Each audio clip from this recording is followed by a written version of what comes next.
Thank you very much, Mr. Chairman. Thank you for calling this hearing. Thanks to our witnesses for being here. I'll just add briefly that the scope of the Salt Typhoon hack, as we understand it now, is truly breathtaking, truly breathtaking. You think about who this group, with the backing, as we understand it, of the Chinese government targeted.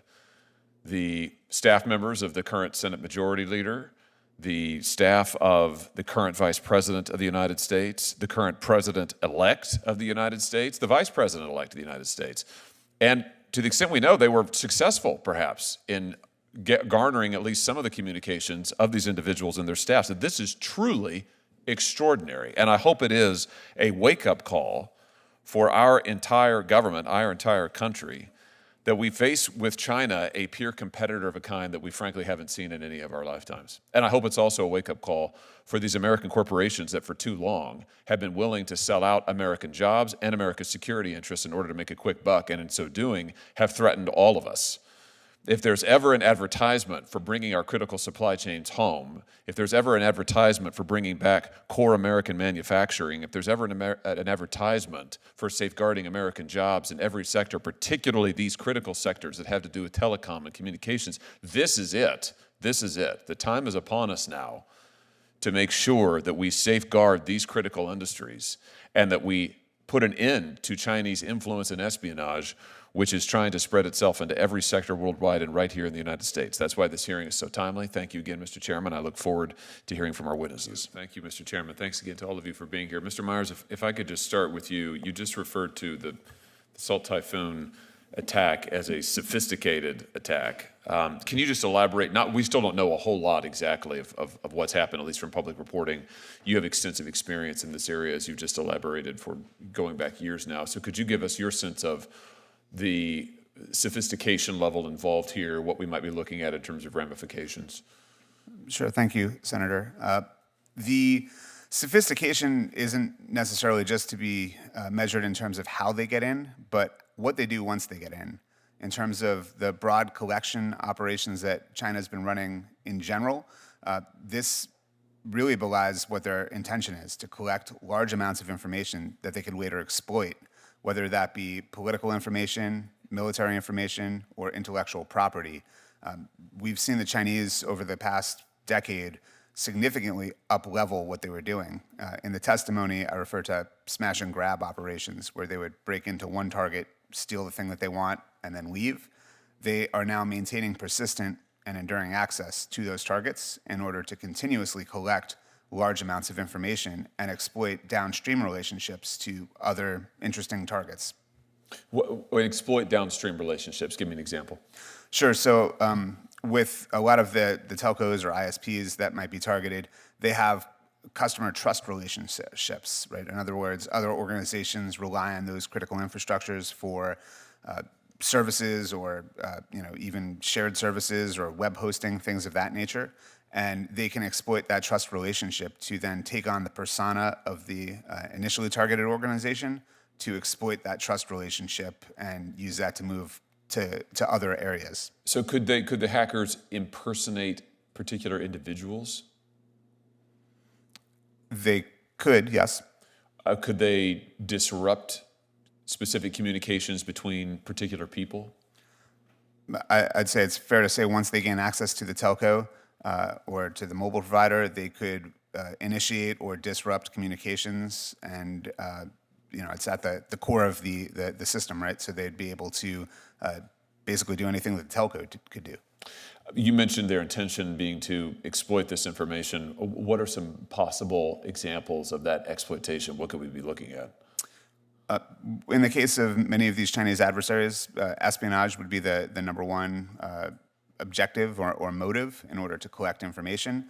But as I mentioned with Vanguard Panda, and this has been covered pretty extensively elsewhere, there is a concern about pre-positioning. So if there was to be, for example, an escalation around Taiwan, could they use that access to disrupt logistics or disrupt military operations or critical infrastructure in the region that would potentially slow or disrupt the U.S. response? Got it. Just on that point, does the use of a foreign network hardware in this country, like for instance Huawei, does that make these vulnerabilities worse? Is that something we should be particularly concerned about? What's the effect of that? How does that play into this? Well, I think with a lot of that foreign technology, there's really no way to assess what's in there. In other words, there is a hardware supply chain concern there. They could have other microchips or other software running inside those devices, so this should be a huge concern. Is that true of American companies whose hardware is manufactured in China? Potentially, that could be part of the supply chain concern if it comes back with something different than what was spec'd. Yes. Mr. President, let me just ask you on that point, and I've seen your report here, which ties will bind, which is extremely alarming in many respects, and I want to make sure I get some of these figures right. You say, based on your research, 80% of Apple's suppliers are based in China. So that's almost exactly right. 80% of Apple's suppliers have at least one facility in China. That's not to say that all of them, that 80% are in China. I got it. 95% of Apple's key consumer products are manufactured in China. That's according to Financial Times story. That number is coming down right now, but when the report was written, those were the figures. 32% of Amazon's suppliers are based in China. These are huge numbers. I guess my question is, and you said in your testimony a moment ago, you don't advocate total or full decoupling. I'm just wondering, with numbers like these, are these companies able to decouple at all? I mean, this is an incredible dependency that you outline in your report. Yeah, thank you for the question. I think right now, part of my answer against decoupling is based on the fact that there is no way to completely decouple right now. If you sever manufacturing ties to China, the electronics industry ceases to function, essentially. So I advocate for a de-risking approach where these companies have to set up alternative supply chains in other countries, whether that's in Southeast Asia, South Asia, closer to the United States. It's going to take some time to build up these alternative supply chains. What would happen if China invaded Taiwan successfully? Can you clarify that? Well, I'm just thinking about these supply chains and these companies' dependence on China, and then also the significance of Taiwan to the global supply chain in so many of these areas. I mean, what would the effect be on these companies and, well, let's say our national security broadly if China successfully invaded Taiwan? Yeah, so obviously that is a very difficult question to answer. I would point you to a report by some researchers at the Baker Institute that I can share with you that tries to outline what an invasion of Taiwan might mean for corporations, national security, et cetera. I think it's very difficult to tell because we don't know how the Chinese government would react to an invasion and however we responded. They could react in a way to sever supply chains, they could interfere with supply chains, they could arrest corporate employees. There's a wide range of eventualities that I don't think anyone has really thought through fully. I want to come back to this, but Senator Grassley, let me turn to you. Thank you, Senator. Mr. Stonefish, let me come to you and pick up the line of questioning that I was starting to discuss with Mr. Bresnik. Here we've got these companies, Apple, Amazon, Microsoft, Tesla, hugely invested in China and hugely dependent on China. And it would be one thing if they were, run-of-the-mill, no-name companies, but Apple, Amazon, Microsoft, these are arguably each of those three are monopoly-size companies that have significant control of vast sections of our consumer economy. So I guess my question is, how concerned should we be that 80% of Apple's suppliers have a base in China, 95% of Apple's key consumer products are manufactured in China, a third of Amazon's suppliers are in China, 10% of Microsoft's China-based research lab produces, or I should say Microsoft's China-based research lab produces 10% of the company's research output. Those are massive numbers. Should we be concerned about this, or is this not relevant? I mean, are we panicking unnecessarily? Thank you for bringing these issues up. I think this is incredibly important. And I think there's this perception in DC that, everyone's talking about China, we're talking about it too much. I don't think we're talking about this nearly enough.